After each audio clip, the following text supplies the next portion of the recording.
سامعین گرامی قدر، جیسا کہ آپ جانتے ہیں، شروع میں قوم بنی اسرائیل پر سال میں صرف ایک دن روزہ فرض کیا گیا، جسے اپنی جان کو دکھ دینا یا نفس کشی کرنے کے نام سے یاد کیا گیا کہ آپ اس دن اپنے نفس کا، اپنی ذات کا انکار کرتے ہیں، خدا کی ذات سے ایسی لو لگا کے بیٹھ جاتے ہیں کہ کھانا پینا بند کر دیتے ہیں اور صرف اسی کی تعریف میں اور توصیف میں لگے رہتے ہیں۔ لیکن پھر ہوتے ہوتے ایک ایسا دور بھی آ گیا جب قوم بنی اسرائیل اسیری میں چلی گئی۔ بخت نصر نے، جسے عام طور پر نبوکدنضر کہا جاتا ہے، وہ تمام قوم بنی اسرائیل کو بابل لے کے چلا گیا۔ وہاں اسیری کے دوران اس قوم کو خدا اور یاد آنے لگا، اس لیے ہوتے ہوتے اب ایک دن کی بجائے 4 دن کے روزے فرض کر دیے گئے۔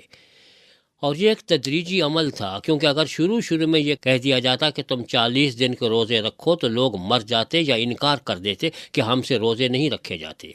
اگر کوئی شخص یہ سیکھنا چاہتا ہے کہ میں دوڑ میں حصہ لینا چاہتا ہوں تو کیا کروں، آپ اس سے پہلے دن یہ تقاضا نہیں کرتے کہ تم 10 میل دوڑو۔ آپ پہلے دن کہتے ہیں کہ آدھی فرلانگ دوڑ لو، پھر 1 فرلانگ، پھر 2 فرلانگ، پھر 1 میل، پھر 2 میل، آہستہ آہستہ بڑھاتے چلے جاتے ہیں، اور یہ تدریجی عمل ہوتے ہوتے آخر وہ دوڑ میں حصہ لیتا ہے، اولمپکس میں جاتا ہے اور جیت کے آ جاتا ہے۔ لیکن پہلے دن اگر آپ اسے 10 میل دوڑا دیں تو مر جائے گا۔ تو خدا نے بھی یہی کام کیا کہ ایک تدریجی عمل تھا، پہلے سال میں 1 دن روزہ، اب سال کے 4 دن کے روزے۔ یہاں ایک غلط فہمی پیدا ہو سکتی ہے، اور وہ یہ ہے کہ ٹھیک ہے، اس کی تعداد میں جتنا اضافہ کرتے چلے جائیں اتنا ہی اچھا ہے، 4 دن کی بجائے ہم 40 دن رکھ لیتے ہیں، اس سے اور کر لیتے ہیں، جتنا خدا کی قربت نصیب ہوگی اتنا ہی اچھا ہے۔ لیکن اس کے ساتھ کچھ تقاضے تھے جو لوگ بھولے چلے جاتے تھے۔ لوگ صرف مقدار پر زور دے رہے تھے، معیار پر زور نہیں دے رہے تھے۔ اس لیے جب حضرت زکریہ علیہ السلام سے یہ کہا گیا کہ یہ 4 دن کے روزے فرض ہے تو اس کے ساتھ کچھ شرائط بھی لگائی گئی۔ لوگ شرائط کو بھول گئے اور صرف روزہ یاد رکھا۔ آئیے ہم دیکھتے ہیں کہ کلام اللہ ان شرائط کے بارے میں کیا کہتا ہے۔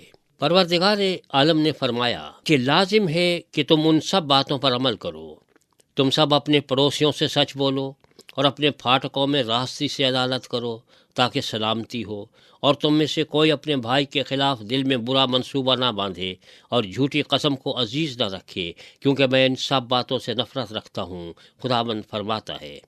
پھر رب الافواج کا کلام مجھ پر نازل ہوا کہ رب الافواج یوں فرماتا ہے کہ 4 اور 5 اور 7 اور 10 مہینے کا روزہ بنی یہودا کے لیے خوشی اور خرمی کا دن اور شادمانی کی عید ہوگا، اس لیے تم سچائی اور سلامتی کو عزیز رکھو۔ رب الافواج یوں فرماتا ہے کہ پھر قومیں اور بڑے بڑے شہروں کے باشندے آئیں گے، اور ایک شہر کا باشندے دوسرے شہر میں جا کر کہیں گے چلو ہم جلد خداوند سے درخواست کریں اور رب الافواج کے طالب ہوں۔ میں بھی چلتا ہوں۔ بہت سی امتیں اور زبردست قومیں رب الافواج کی طالب ہوں گی اور خداوند سے درخواست کرنے کو یروشلم میں آئیں گی۔ رب الافواج یوں فرماتا ہے کہ ان ایام میں مختلف اہل لغت میں سے 10 آدمی ہاتھ بڑھا کر ایک یہودی کا دامن پکڑیں گے اور کہیں گے کہ ہم تمہارے ساتھ جائیں گے، کیونکہ ہم نے سنا ہے کہ خدا تمہارے ساتھ ہے۔ یہ تھا وہ روزے کا پس منظر جسے لوگوں نے نظر انداز کر دیا تھا کہ روزہ صرف اپنی جان کو دکھ دینا نہیں، صرف نفس کشی نہیں، بھوکے مرنے کا نام روزہ نہیں، بلکہ پڑوسی کا خیال رکھنا، اس سے سچ بولنا، اس کی خیر خواہی کرنا اور اس کو ہراساں نہ کرنا، امن و امان کی صورت میں رہنا، یہ تھا روزے کا مطلب۔ روزہ ایک تربیتی کورس تھا اس بات کا کہ اگر آپ ان ایام میں جتنے بھی ہیں، 4 دن ہیں یا جتنے بھی ہیں، اگر آپ ان ایام میں حلال چیز کو اور خوراک کو نہیں کھاتے اور اسے اجتناب کرتے ہیں تو حرام سے اجتناب کرنا کتنا لازمی ہوگا۔ یہ بھلا کوئی روزہ ہوا کہ آپ خود تو بھوکے مر ہی رہے ہیں، دوسروں کو بھی بھوکے مار رہے ہیں؟ بھائی آپ کو تو دوسرے کا خیال رکھنا ہے۔ ہمارے ہاں روزہ بدقسمتی سے ایسا ہو گیا کہ اس میں آپ جھوٹ بھی بول رہے ہیں، جھوٹی قسمیں بھی کھا رہے ہیں، دوسروں کو پریشان بھی کر رہے ہیں، ستا بھی رہے ہیں، دوسروں کی جان تک لینے کے پروگرام بناتے ہیں، اور پھر ہم کہتے ہیں کہ ہم نے روزے رکھ لیے۔ یہ روزہ نہیں، یہ روزے کے نام پر روزے کا مذاق ہے۔ پروردگار عالم نے حضرت زکریا علیہ السلام سے یہی فرمایا کہ اس قوم کو سمجھا دو، یہ جانے کہ روزے کا مقصد کیا ہے۔ روزے کا مطلب تربیت نفس ہے، صرف نفس کشی نہیں، کیونکہ نفس کشی میں تو آپ نے نفس کا گلا دبا دیا اور بس چھٹی ہو گئی، لیکن اس سے مسئلہ حل نہیں ہوتا۔ وہ نفس آپ کے ساتھ ہے، آپ کو دیکھنا یہ ہے کہ آپ تربیت اس کی کیسے کرتے ہیں کہ کل کو وہ کام کرنے لگے جو پروردگار چاہتا ہے۔ یہاں جن چیزوں کا تذکرہ کیا گیا ہے کہ جھوٹی قسم نہیں کھانا، ان کے ساتھ کوئی دل میں برا منصوبہ نہیں باندھنا، ان کے ساتھ عدل و انصاف کے ساتھ پیش آنا، سلامتی کو رکھنا، اور کہا کہ یہ خوشی اور خرمی اور شادمانی کی عید ہوگا۔ آئیے ہم جائزہ لیں کہ کیا ہمارا روزہ خوشی، خرمی اور شادمانی کی عید ہوتا ہے یا ہمارا منہ پھٹے منہ بن جاتا ہے۔ ہم اس دن خوش ہو رہے ہوتے ہیں یا پریشان ہوتے ہیں، اپنے آپ سے بھی پریشان، دوسروں سے بھی پریشان، بات بات پہ لڑنے کو تیار۔ یہ کون سی خوشی ہے؟ یہ کون سا عید کا سماں ہے؟ اسی بات کو میرے مولا سیدنا مسیح نے یوں بیان کیا تھا کہ جب تم روزہ رکھو تو اچھے کپڑے پہنو، سر پہ تیل لگاؤ، کنگھی چوٹی کرو، لوگوں کو یہ معلوم ہو کہ تم کسی ولیمے کی دعوت میں جا رہے ہو، یہ معلوم نہ ہو کہ بھوکوں مر رہے ہو۔ جب گندا سا منہ بنا لیتے ہو، لوگوں کو معلوم ہو جاتا ہے کہ تم نے روزہ رکھا ہے، تم نے لوگوں کی خاطر روزہ رکھا، لوگوں نے تمہاری تعریف کی، اب اجر و ثواب کیسا؟ اب تو عذاب ہی عذاب ہے۔ یہ مسیح نے کوئی نئی بات نہیں کی تھی، یہ وہی سنت انبیاء تھے جس کو آپ دہرا رہے تھے۔ حضرت زکریا علیہ السلام سے پروردگار عالم یہی فرما رہے تھے کہ روزے کے مقاصد ہے، اور روزے کے مقاصد میں بھوکوں مرنا مقصد نہیں ہے۔ ہم نے غلط سمجھ لیا کہ ہم جتنے زیادہ بھوکے مریں گے خدا اتنا ہم سے زیادہ خوش ہوگا۔ خدا کو ہمارے بھوکے مرنے سے اور پیاسے رہنے سے کوئی دلچسپی نہیں ہے۔ خدا کو دلچسپی اس بات سے ہے کہ کیا ہم روزے کے دوران وہ جو عید کا دن ہونا چاہیے ہم دوسرے لوگوں کے لیے وہ کہیں ماتم کا دن تو نہیں بنا دیتے۔ کہیں ایسا تو نہیں ہوتا کہ ہم خود بھی ایسی شکل بنائے پھر رہے ہوں اور دوسروں سے بھی ویسی ہی توقعات کرتے ہوں۔ بات بات پہ لڑنا، دوسروں کو مارنا، پیٹنا، گالیاں بکنا، یہ کوئی خوشی اور عید کا دن ہوتا ہے؟ عید کے دن تو آپ دشمن سے گلے مل جاتے ہیں، یہاں تو ہم سے دوست برداشت نہیں ہوتا۔ یہ وہ سبق تھا جو قوم بنی اسرائیل کو پروردگار عالم سکھا رہے تھے، اور آج ہمیں بھی یہی سکھا رہے ہیں کہ روزے کے دوران ہمیں کس طرح سے رہنا ہے کہ لوگوں کو یہ معلوم ہو کہ یہ خوشی کے عالم میں ہے، یہ نہ ہو کہ بھوکوں مر رہے ہیں، بیچاروں کی حالت تباہ ہو رہی ہے، اب گرے کہ جب گرے۔ اور خوشی کے عالم میں آپ واقعی کھانا پینا بھول جاتے ہیں۔ اگر آپ واقعی خوش ہیں تو آپ کو کھانے کی فکر رہتی ہی نہیں ہے، آپ صرف خوش ہی رہتے ہیں۔ اور کہا کہ یہ عید کا سا سماں ہو، محرم نہ لگے، لیکن ہم نے تو اس کے ساتھ یہی حشر کیا ہے۔ ہم خدا کا پڑھایا ہوا وہ سبق بھول گئے۔ پروردگار عالم نے کہا تھا اگر تم ایسا کرو گے تو لوگ جوق در جوق تمہارے پاس آئیں گے اور کہیں گے ہم تمہارا مذہب قبول کرنے کو تیار ہیں، کیونکہ ہم دیکھ رہے ہیں کہ پروردگار تمہارے ساتھ ہے۔ لیکن ہمیں دیکھ کے تو لوگ ہم سے اور ہمارے مذہب سے دور بھاگتے ہیں، بلکہ کوسوں دور بھاگتے ہیں۔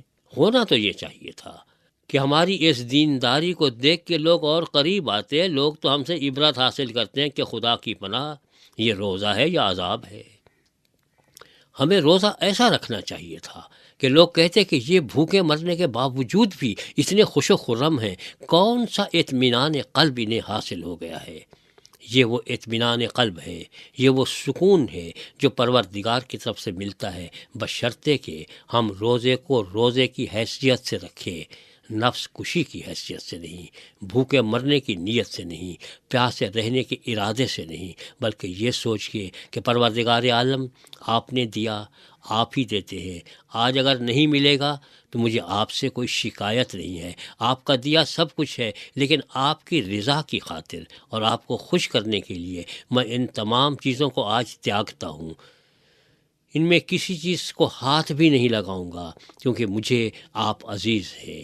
اور پھر اس کے بعد آپ کا یہ وعدہ دوسرے لوگوں کے ساتھ نیک سلوک کی صورت میں نمودار ہو۔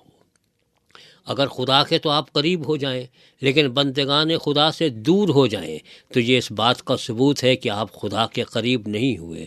خدا یہ چاہتا ہے کہ اس سے بھی قربت ہو اور بندگان خدا سے بھی قربت ہو، لیکن ہماری خدا سے تو قربت ہو جاتی ہے، ہم بندگان خدا سے دور ہو جاتے ہیں۔ ہمیں ایک دوسرے کو قریب لانے کے لیے یہ روزہ بتایا گیا تھا، تاکہ ہمیں معلوم ہو کہ سال کے چند دنوں میں ہمیں احساس ہو سکے کہ دوسرے لوگ جو غریب ہیں، جنہیں کھانے کو نہیں ملتا، ان پہ کیا بیتتی ہے۔ بھلا یہ بھی کوئی روزہ ہوا کہ دل میں بھوکے رہے اور شام سے ہی کھانے کا اہتمام کر کے بیٹھ گئے اور کھانے کو دیکھتے رہے اور سونگھتے رہے اور لطف اندوز ہوتے رہے؟ یہ غربت ہے؟ اسے کون کہے گا؟ نہ یہ غربت ہے نہ یہ قربت ہے۔ قربت کا تو تقاضا یہ تھا کہ ہمیں خیال بھی نہیں ہوتا کہ کب وقت گزرا، کب وقت نہیں گزرا۔ اوقات کی پابندی بیٹھ کے کرتے رہنا اور گھڑی کو تاکتے رہنا، یہ قربت کا تصور تو نہیں۔ قربت میں تو گھڑی رک جاتی ہے، نبض کائنات تک رک جاتی ہے۔ آپ کسی کے انتظار میں کھڑے ہوں، آپ کو معلوم بھی نہیں ہوتا کہ آپ کو کھڑے کھڑے کتنی دیر گزر گئی اور آپ دھوپ میں جل رہے ہیں کہ نہیں جل رہے، لیکن اگر آپ کو بار بار اس بات کا احساس ہو کہ اتنا وقت گزر گیا، اتنا وقت گزر گیا، تو آپ کو اپنے محبوب سے وقت زیادہ محبوب ہے۔ ہمیں چاہیے یہ کہ ہم اپنے محبوب کو، محبوب ازلی کو، محبوب حقیقی کو اس طرح سے جانیں، اس طرح سے پہچانیں، اس کے ساتھ ایسے قربت رکھیں کہ اس دوران نہ ہمیں وقت کا احساس ہو، نہ بھوک کا، نہ پیاس کا، بس یہی ہو کہ میرے محبوب آپ میرے سامنے ہیں، تو مجھے اس کی کوئی فکر نہیں کہ مجھے کچھ کھانے کو ملتا ہے یا نہیں ملتا۔ میرے لیے یہی بہت کچھ ہے کہ آپ ہیں، آپ سے گفتگو ہے اور آپ کے دیدار ہیں۔